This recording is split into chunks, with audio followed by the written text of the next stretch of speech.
وہ ایک شاعر ہے نا، بابا جی فرماتے تھے، پروفیسر مسرت صاحب ہیں، انہوں نے شعر لکھے ہیں کہ محبوب غم گسار کی محنتوں کا یہ خوب ہم نے سلا دیا، جو ہمارے غم میں صدا رہے ہم نے ان کو دل سے بلا دیا، اور تیرے حسن خلق کی اکرمت میری زندگی میں نہ آ سکی، ہم اسی میں خوش رہے کہ شہر کے در و بام کو سجا دیا، اور تیری مدحتوں کی جالیوں میں ہم مگن رہے، ہم تیری مدحتوں کی، ہم تیری جالیوں کی مدحتوں میں مگن رہے، تیرے دشمنوں نے تیرے چمن میں خزاں کا جال بچھا دیا، اور ہم تیرے سور و بدر کے باب کے ورق الٹ کر گزر گئے، اور ہمیں تیری روایتوں کی حکایتوں نے مزا دیا۔ ہم نے 12 ربیع الاول والے دن جلوس میں بھی شہید ہوئے، وہاں سرکار کی آمد مرحبا کے نعرے بھی لگے، سارے ایم پی ایم این اے بھی اسٹیجوں پر بیٹھے۔ ہمارے باولپور میں بھی ایسے ہوا کہ وہاں عیدگاہ میں ایم این اے بھی موجود تھے، ایم پی اے بھی موجود تھے، وہاں دنیا دار بھی موجود تھے، سب آئے ہوئے تھے، اسٹیج پر وہ آگے آگے بیٹھے ہوئے تھے، سب نعرے لگا رہے تھے کہ سرکار کی آمد مرحبا، حضور آپ آئے تو دل جگمگائے، غلامی رسول میں موت بھی قبول ہے، حضور ہم بھی عاشق رسول ہیں۔ وہی ایم پی ایم این اے جو کل نعرے لگا رہے تھے، وہی ایم این اے اسمبلیوں میں جب جاتے ہیں تو شراب کے بل پاس کرتے ہیں، یہاں نبی کے دین کی، حضور کی وفاداری کی بات کرتے ہیں، جب اسمبلیوں میں جاتے ہیں ٹرانسجنڈر کے بل پاس کرتے ہیں کہ لڑکا لڑکے سے شادی کر لے، لڑکی لڑکی سے کر لے، یا بل پاس ہو رہے ہیں۔ وہاں ختم نبوت کے ساتھ غداریاں ہوتی ہیں، ناموس رسالت کے ساتھ غداریاں ہوتی ہیں، یہاں حضور کی عاشقی کے دعوے اور وہاں جا کر حضور کے دین پر حملہ، یہ اسلام نہیں ہے، اور مسلمان ایسا کام نہیں کر سکتے۔ منافق تھے ایسے جو حضور کے پیچھے نمازیں بھی پڑھتے تھے، 5 وقت نبی کی زیارت بھی کرتے تھے، 5 ٹائم حضور کی زیارت کرتے تھے، لیکن حضور کے پیچھے نمازیں پڑھ کر بھی حضور کو مانے نہیں، اندر سے منافق ہے۔ آج کوئی دین کے ساتھ کھڑا نہیں ہوگا، یہ کوئی بات نہیں ہے کہ لوگ سمجھتے ہیں کہ جناب اللہ 2 بندوں کو اپنے نبی کی محبت نہیں دیتا، 2 بندوں کو اللہ اپنے نبی کا پیار نہیں دیتا، ایک اللہ تبارک و تعالیٰ بزدل بندے کو اپنے نبی کی محبت نہیں دیتا، اور دوسرا اللہ تبارک و تعالیٰ لالچی آدمی کو بھی حضور کی محبت۔ آپ نے دیکھنا ہے جو بزدل ہے وہ جتنا مرضی کوئی عاشقی کے دعوے کرے وہ عاشق نہیں ہے، باتیں ہم کریں ٹانگیں کسی اور کی کانپیں، دین کی تخت پر لانے کی بات ہم کریں ڈرے کوئی اور، وہ عاشق نہیں ہو سکتا۔ اور یہاں محفل حضور کی سننے آیا ہو، بابا جی فرماتے تھے محفل کے بعد وہ چاولوں پر لڑ پڑے، وہ بھی حضور کا عاشق نہیں ہو سکتا۔ حضور کا دین پوری دنیا پہ حکمرانی کے لیے آیا ہے۔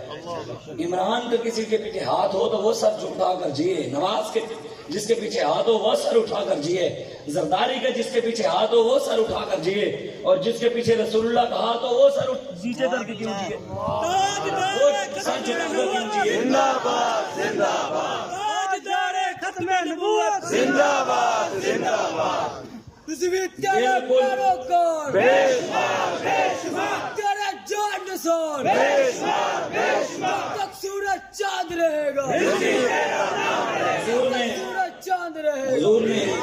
حضور نے اپنے آنے کا مقصد نبی نے خود بتایا ہے، ہم نہیں بیان کر سکتے کہ یہ حضور اس لیے آئے، حضور خود بتا کر گئے ہیں میں کیوں آیا ہوں۔ حضور نے خود فرمایا، قال رسول اللہ صلی اللہ علیہ وآلہ وسلم ان لی اسمان انا محمد وانا احمد وانا الماحی الذی یمحو اللہ بی الکفر۔ حضور نے فرمایا اللہ نے مجھے محمد بھی بنایا ہے، مجھے احمد بھی بنایا ہے، اور اللہ نے مجھے ماہی بنا کر بھیجا ہے۔ حضور نے فرمایا میں ماہی بن کر آیا ہوں، ماہی کا مقصد کیا ہے؟ میں اس دنیا میں کفر کے نظام کو ختم کرنے آیا ہوں۔ حضور نے فرمایا اللہ میرے ذریعے کفر کو ختم کر دے گا۔ آج بتائیں پاکستان میں کفر کا نظام نہیں ہے، حضور کے دشمنوں نے یہاں خزاں کا جال بچھا نہیں دیا، یہاں قرآن کے پیچھے کوئی نہیں بھاگتا، انگریزی کے پیچھے سارے بھاگ رہے ہیں، دین کے پیچھے کوئی نہیں چلتا، امریکہ کے پیچھے سارے چل رہے ہیں۔ رسول اللہ کے دین کو تخت پر لانے کی کوئی بات بتائیں، ہم نماز پڑھیں، روزہ رکھیں، حج کریں، عمرہ کریں، درود پڑھیں، ذکر کریں، اذکار کریں، جو نبی ہمیں نظام دے کر گئے قرآن کا نظام، ہم اس قرآن کے نظام کو نافذ نہ کریں، حضور راضی ہو جائیں گے؟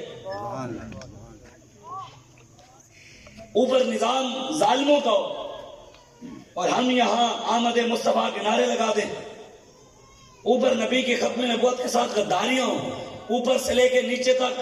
ایک مولوی صاحب بیان کر رہے، وہ فرما رہے کہ بھئی موسیٰ علیہ السلام ایک بستی سے گزرے تو وہ بستی والے بڑے خوشحال تھے، وہ بستی بھی بڑی سرسبز تھی، تو انہوں نے پوچھا بھی یہ خوشحالی کی وجہ کیا ہے؟ تو انہوں نے کہا کہ اس بستی کے لوگ اللہ کے آگے جھکتے ہیں، نماز پڑھتے ہیں، رب کے آگے جھکتے ہیں اور کسی کے آگے نہیں جھکتے. تو وہ چلے گئے. سال 2 سال بعد پھر موسیٰ علیہ السلام گزرے تو انہوں نے دیکھا کہ وہ بستی ساری ویران ہی ویران، بربادی، سارا سرسبزہ ختم، ساری خوشحالی ختم. انہوں نے پوچھا بھی یہ بربادی کس لیے آئی ہے؟ تو انہوں نے بتایا جناب یہاں سے آج سے 5-6 ماہ پہلے یا کچھ عرصہ پہلے ایک بے نمازی گزرا ہے، اس کی بے برکتی کی وجہ سے آج ساری بستی تباہ ہوتے ہوتے ساری تباہ و برباد ہو گئی. جس بستی میں سے ایک بے نمازی گزر جائے وہ بربادی کی طرف چلی جائے. جس ملک کے اندر اوپر سے لے کے نیچے تک مرزئی اور مرزئیوں کے یار ہوں اس میں رب کی رحمتیں آئیں گی. لوگ سمجھتے ہیں کہ شاید ہم سے روٹی چھین جائے اس کو بربادی کہتے ہیں. میں نے کہا نہیں، جب ماؤں کے ساتھ زنا ہو اس کو بربادی کہتے ہیں، جب بیٹیوں کے ساتھ زنا ہو اس کو بربادی کہتے ہیں، جب بیٹیاں روڈوں پر کھڑے ہو کر ہاتھ پھیلا کر مانگیں اس کو بربادی کہتے ہیں. قوم کے نوجوان روڈوں پر پڑھے لکھے نوجوان مانگتے پھرتے ہوں اور چور حکمران ہوں اس کو بربادی کہتے ہیں. دین مصطفیٰ جو ہے وہ سیدنا فاروق اعظم سے بھی پوچھ لیتا ہے جناب ہمیں تو ایک کپڑا ملا، آپ کے پاس 2 کہاں سے آئے؟ اگر دین ہوتا اوپر کوئی فاروق اعظم کا غلام ہوتا تو 70% پاکستان ڈوبتا نا. وہ فاروق اعظم تھے، دریاؤں میں پانی نہیں تھا تو خط لکھ کر چلوا لیا. اگر آج پانی زیادہ آ گیا کوئی عمر کا غلام ہوتا تو رکوا نہ لیتا. لیکن ہم نے یہ دین بتایا ہی نہیں کسی کو. ہم نے دین بتایا صرف حلوے تک، ہم نے بتایا بریانی تک. ہم نے حضور کی اونٹنی اماں آمینہ رضی اللہ تعالی عنہا آپ کے گھر سے اونٹنی کھینچی ہے، اماں حلیمہ سعدیہ کے گھر جا کر وہ اونٹنی ٹھہرائی ہے.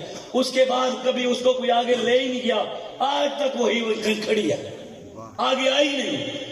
یہ تو ہمیں بابا جی نے آ کر بتایا کہ وہ اونٹنی واپس مکے بھی آئی ہے، وہ اونٹنی مدینے بھی گئی ہے، ایوب انصاری کے گھر میں بھی گئی ہے، وہ بدر میں بھی گئی، احد میں بھی گئے، وہ جنگوں میں بھی گئے. حضور نے تلوار بھی اٹھائی، حضور نے کافروں کے نظام کو ختم بھی کیا، مکے کو فتح بھی کیا، دین تخت پر بھی بٹھایا. ساری زندگی حضور نے حج نہیں کیا، ساری زندگی سب سے آخر میں حج کیا. ساری زندگی حضور دین کے لیے ڈنڈے کھاتے رہے. آپ نے اور میں نے تو کبھی دین کے لیے تھپڑ بھی نہیں کھایا. عاشق ہم میں میرے آقا و مولا کے چہرے کے اوپر جس چہرے کی قسمیں رب نے کھائی ہیں اللہ نے دین کے لیے اسے چہرے پر ڈنڈے بھی کھائے. سارے کل تقریریں کر رہے تھے وما ارسلناک الا رحمۃ للعالمین، اے میرے حبیب ہم نے آپ کو سارے جہانوں کے لیے رحمت بنا کر بھیجا. کیا بنا کر بھیجا؟ یہاں بھیجا گیا ہے. یہ نہیں کہا کہ محبوب تو سب کو رحمتیں جی جو تو جی جا کر ہر بندے کو رحمتیں بانٹ. کہا بھیجا ہم نے، حکم نہیں دیا کہ محبوب تو نے ہر کسی کو یہ رحمت لی، ہر کسی کو رحمت. یہ نہیں کہا.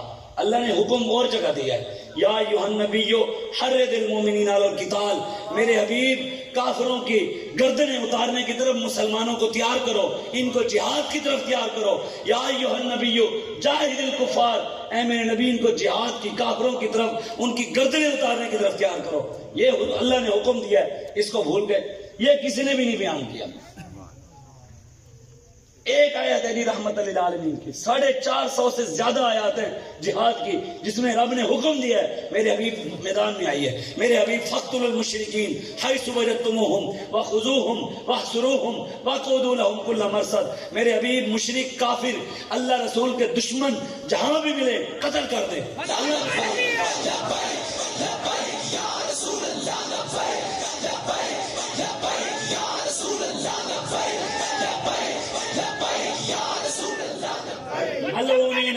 ملعونین اینما ثقفوا اخذوا وقتلوا تقتیلا سنت اللہ فی الذین خلوا من قبل. اللہ نے قرآن میں کہا ہے میرے حبیب ملعون گستاخ جہاں بھی ملے اس کو پکڑ کے سر اتار دے اس کا.